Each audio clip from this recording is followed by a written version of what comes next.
মুন্নার বাবা ও মা অফিসে চলে যায়। মুন্না তৎক্ষণাৎ বাইক নিয়ে রাস্তায় ঘুরতে বেরিয়ে পড়ে।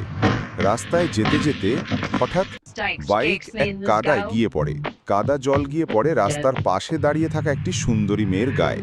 মেয়েটি মুন্নার বাইক থামিয়ে তাকে বকতে থাকে।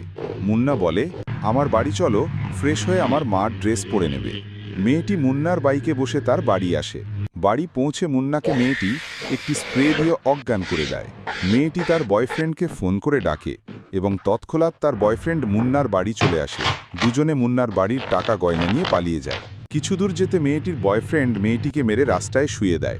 বাইকে করে আবারও সে যেতে থাকে। হঠাৎ রাস্তায় এক ট্রাক এসে মেয়েটির বয়ফ্রেন্ডকে ধাক্কা মারে। সে ছিটকে গিয়ে আহত অবস্থায় রাস্তার ওপর দিয়ে পড়ে। সাহায্যের জন্য চিৎকার করে মুন্নার মা বাবা সেদিক দিয়ে যাচ্ছিল। তাকে দেখে অ্যাম্বুলেন্সে কল করে তাকে ক্লিনিকে পাঠিয়ে দেয়। মুন্নার বাবা রাস্তায় পড়ে থাকা একটি কালো ব্যাগ খুলে দেখে তাদেরই বাড়ির সোনা গয়না। সে সঙ্গে সঙ্গে বাড়ি ফিরে এসে দেখে মুন্না অজ্ঞান হয়ে মাটিতে পড়ে আছে। মুন্নার বাবা পুলিশে কল করে এবং ছেলেটিকে পুলিশ গ্রেফতার করে। তোমরা কি বুঝলে কমেন্ট করে জানাও ও লাইক সাবস্ক্রাইব করো।